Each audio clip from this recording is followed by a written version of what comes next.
আমি বলতে আসলে পারছি না, আমার শ্বাস রুদ্ধ হয়ে আসছে। উনি কি কোনো মায়ের সন্তান না? উনি কি মানুষ না? উনি কি মানুষ না? আমার মনে হয় না। উনি আমার উপরে প্রায় 1 মিনিটের মতো জল কামান দিয়ে আমার উপরে, আমার মনে হয়েছিল ঘূর্ণিঝড় এসে যেভাবে মাটি থেকে পাতা তুলিয়ে নেয়, উনি আমার সাথে সেটা করেছিল। আমি আসলে বলবো কি, আমরা তো মুসলমান, তাই না? আমি আপনাদের সামনে যেভাবে মাইকের সামনে দাঁড়িয়েছি মুখ খোলা নিয়ে পর্দাবিহীন, এটা কি আমার ঠিক হয়েছে? অবশ্যই না। কিন্তু উপায় তো নাই। কোথায় পড়ে থাকি আমরা?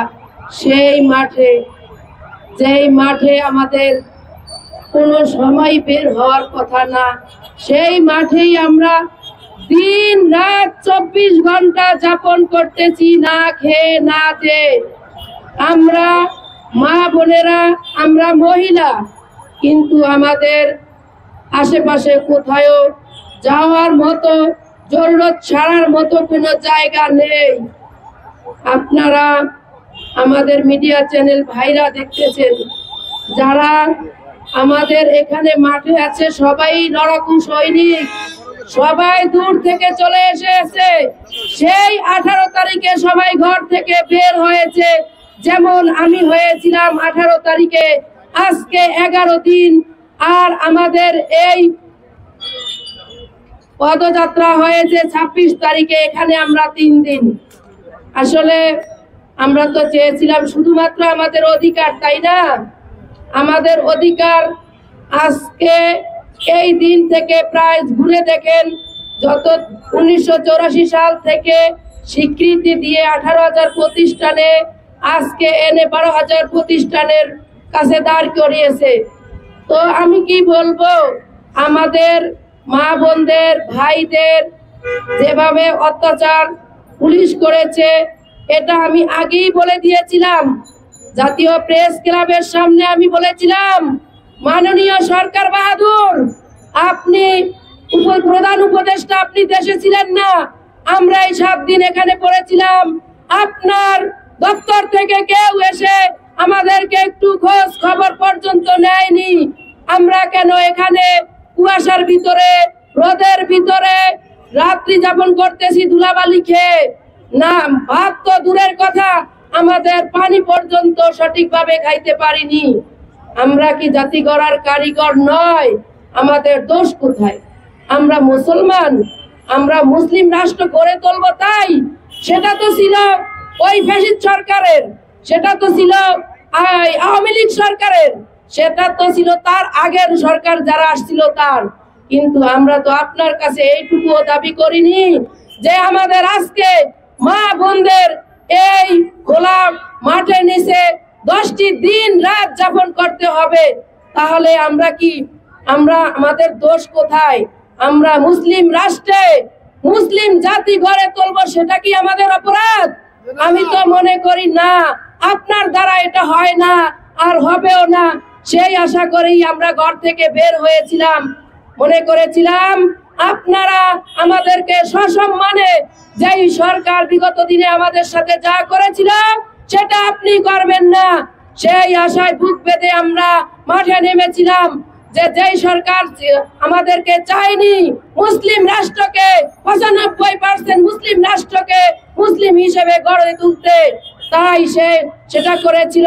বিগত দিনে আমাদের 40 বছর ধরে এই আন্দোলন চালিয়ে গিয়েছিলাম। আমাদের মাথায় শুধু হাত বুলিয়ে আমাদেরকে পাঠিয়ে দেওয়া হয়েছিল। আজ পর্যন্ত আমাদের 12,000 প্রতিষ্ঠানে ঠেকেছে। 12,000 প্রতিষ্ঠানের ভিতরে মাত্র 1519টি প্রতিষ্ঠানে 3,000 সহকারী প্রদানে 3500 টাকা আপনারা অনুদান দেন। কিন্তু কেন আমি জানতে চাই। আজকে আমাদের প্রশ্ন এখানে আসতো না যদি আপনি আমাদের ওই জাতীয় প্রেস ক্লাব থেকে আপনি আমাদের মাথায় মুকুট পরিয়ে ওখান থেকেই বিদায় করে দিতেন। আমি মনে করেছিলাম সেটাই করবেন আপনি, যেটা বিগত দিনের সরকার করেনি। আসলে বাকান্ত হৃদয় নিয়ে কি বলবো, আপনারাও দেখতেছেন আমি কথা বলতে পারতেছি না। আমাকে যেভাবে নির্যাতিত করেছে, একটু না বললেই নয়। জাতি কিভাবে জানবে যেন যারা জাতি গড়ার কারিগর তাদের উপরে কেন এই বারবার হামলা চলেছে?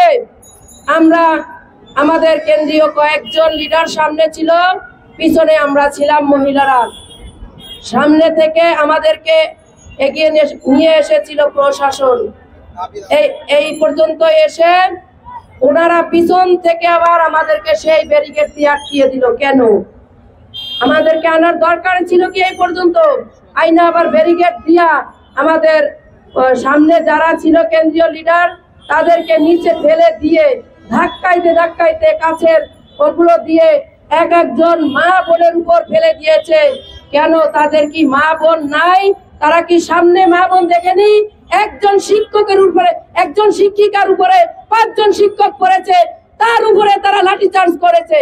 কেন? জাতি জানতে চায়। এটা এখন আমাদের দাবি নয়, এটা গোটা মুসলিম রাষ্ট্র থেকে প্রতিবাদ জানায়, তীব্র নিন্দা জানায়। কেন আপনি এই কাজ করেছিলেন? শুধুমাত্র প্রশাসন নয়, প্রশাসনের তো এই ক্ষমতা হওয়ার কথা ছিল না। কেন? কে করেছিল? আপনি এটা খতিয়ে দেখবেন।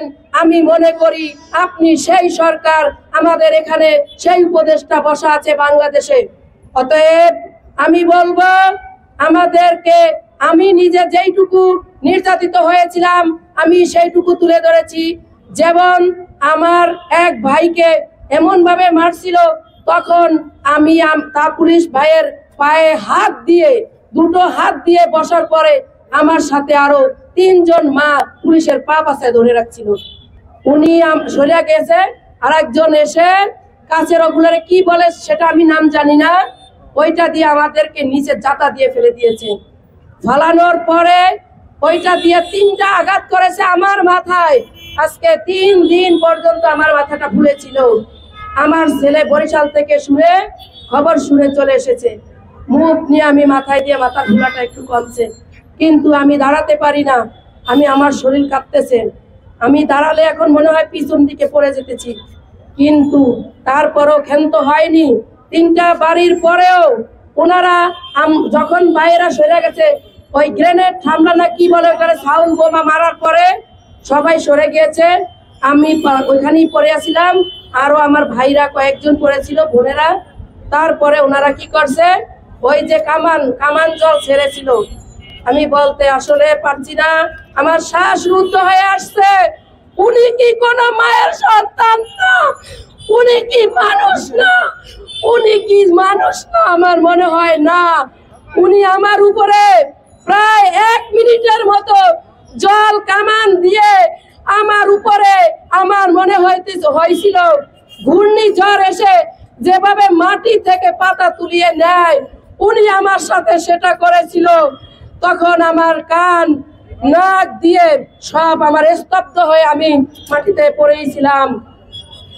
আসলে মিডিয়া চ্যানেল বাইরে এখানে ছিল না, তখন তারা ওই পাশে ছিল, আর আমরা ছিলাম এই রোডের এই পাশে, এজন্য মিডিয়া চ্যানেল এটা তুলে ধরতে পারেনি। তারপরে আমি শ্বাসরুদ্ধ হয়ে যাওয়ার পরে আমার কান স্তব্ধ হয়ে গেছে। একটা শরীরের যারা পরিমাণ শুকনা ছিল না, খোদার কসম করে বলছি। তারপরে ওনারা আমরা সবাই আবার আস্তে আস্তে সামনের দিকে চলে এসেছি। কোন রকম এসে আমাদেরকে মানে মনে হইতেছে যে আমরা ভাঙচুর করছি, ঝালাও পোড়া করেছি, সেভাবে করার পরে ধাক্কিয়ে আমাদেরকে এই পর্যন্ত আনছে। সেই ভিজা শরীরে আমরা আজকে 3টা দিন এখানে বসেছিলাম। কেন কেন কেন আমরা এখানে বসেছিলাম?